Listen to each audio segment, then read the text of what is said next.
Hey everyone, it's Sabrina. And I'm Staci. And we are Homeschooled by Two Chicks. This podcast is brought to you by Vitali Inspection Services. In our podcast, we are going to be educating and entertaining our listeners with topics such as local businesses, real estate agents. We'll be discussing topics such as charities and the charity that was founded by Carlo Vitali.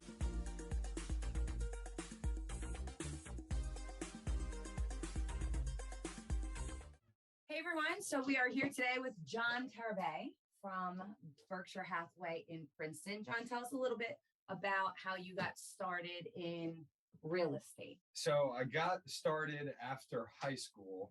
I went to Mercer County Community College. My first semester there, I was in real estate school, passed the test, and hit the ground running.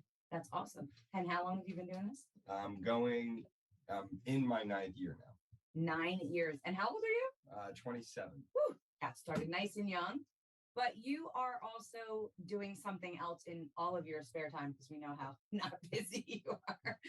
You're so busy that you don't have a lot of free time, but you do have a little something you do on the side. So what is that? Tell us a little bit about your special hobby. Yes. So I've been buying houses with myself personally, as well as with a group of a couple of buddies of mine.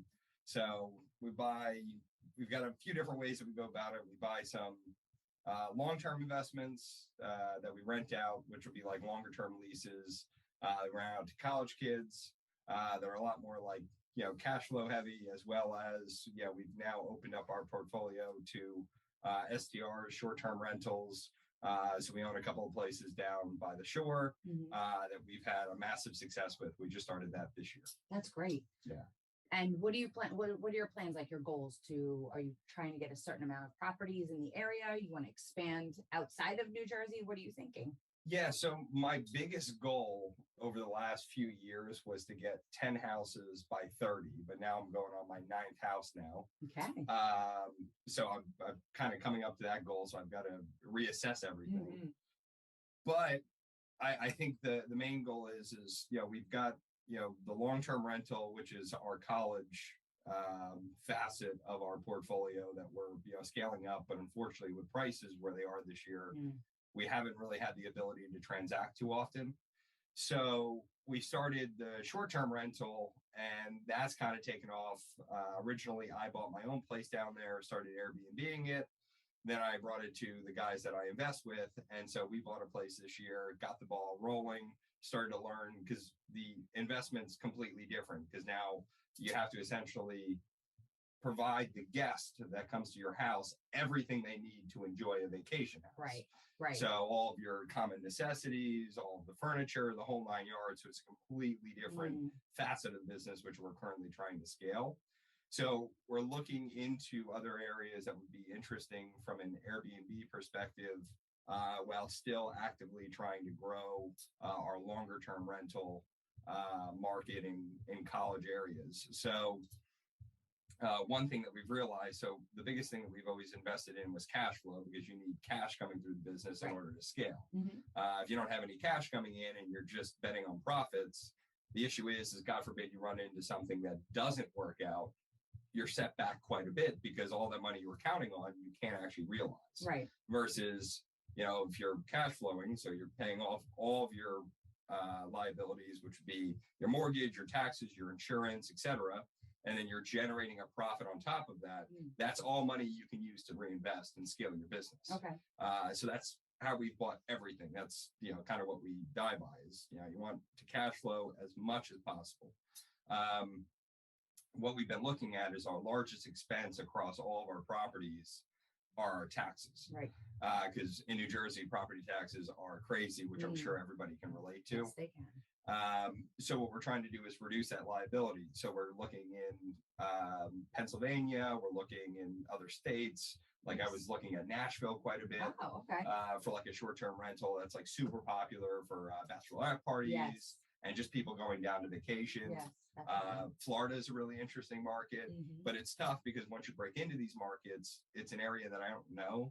New Jersey, I know like the back of my hand. Right. So and you can't be there all the time. 100%. Right. But it's actually not too bad because the short-term stuff, I've got a cleaning lady that I count on. It's a lot easier because people aren't there. People aren't in your property long enough to really cause havoc. Right. And you can really, you can pick and choose based on reviews who you want to rent to. If somebody has a bunch of bad reviews because they're throwing parties, well, obviously those are not the guests we want to replace. Versus a lot of the clientele that we've been allowing stay in our Airbnb have been a little bit older. They're coming down for family vacations, etc. And it's nice because I think we're in a demographic, and just based on our rent, because it's a lot higher per night. We're getting anywhere between $650 to $850 a night, which is huge. Yeah. So most younger kids can't, afford that. Right. So you naturally get rid of any sort of riffraff. Right.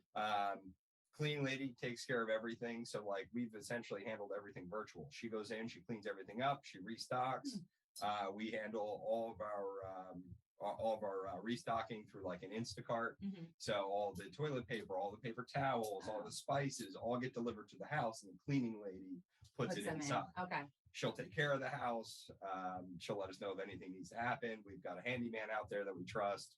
And then the same thing on the long-term side was we just brought on a property manager at the beginning part of this year because we finally got to enough houses where it made sense.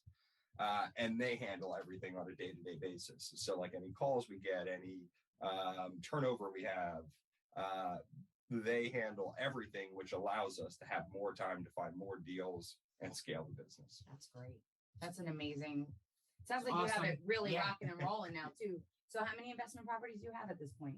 We're up to 9 now. 9, you said. Okay. Yeah. And did you just acquire one, or you're in the process? Yeah, so we're in the process of, that would actually be our 9. Okay. So we're in the process. We just put it under contract. So it's right up the road from the college. It's got, plenty of space for kids. It is going to need a little bit of work. Likely I'll have to do the kitchen there and, closing the pool just from like a liability risk. Right. But it's a place that I think we'll always rent. We'll have, we'll retain value over the years, which is nice, and should give us the type of cash flow that we're looking for when we analyze some of these deals. That's a great thing. That's oh my awesome. gosh. And we'll have to follow up. Yeah, with I was that. just going to say, you want to do a follow-up? Yes. A live video?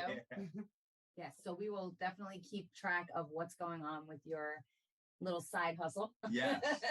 Because it's very intriguing. And I think that, like you said, even though the market is what it is, you can still do that kind of thing if you seek it out and you do your research, basically, right? Yeah, and I think it's really interesting because kind of what got me into it was there's like a big difference between, a large income and building wealth.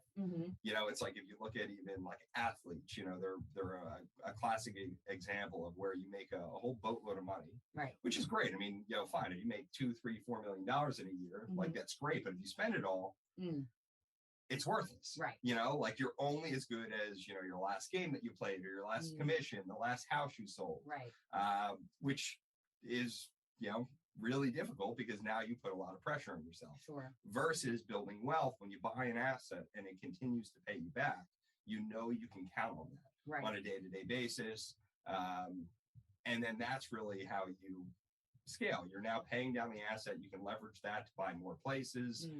You've always got something you can count on, right? Versus, oh my gosh, I've got to go kill myself for 12 hours just to go sell a couple more houses. It's a much different way of thinking about Absolutely. Well, look at who's getting homeschooled today. We got homeschooled by John Terebey and got some really information today. So thank you for joining us. We know how busy you are. Yes. And we can't wait to follow up live on the and new also, property.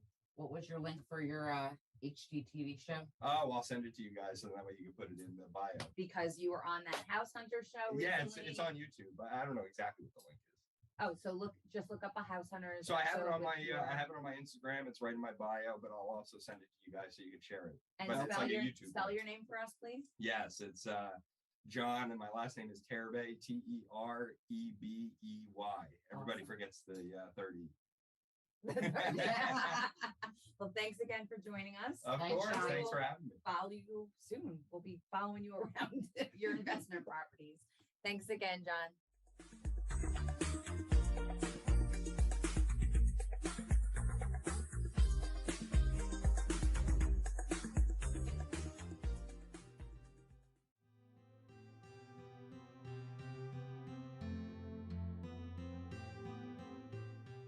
Hey everyone, so today's Vitality Tidbit is a quote from Brianna Weist. It is, sometimes you get what you want, other times you get a lesson in patience, timing, alignment, empathy, compassion, faith, perseverance, resilience, humility, trust, meaning, awareness, resistance, purpose, clarity, grief, beauty, and life. Either way, you win. Hope you all enjoy yourselves. Have a great rest of your day. Be happy, be healthy, and be safe.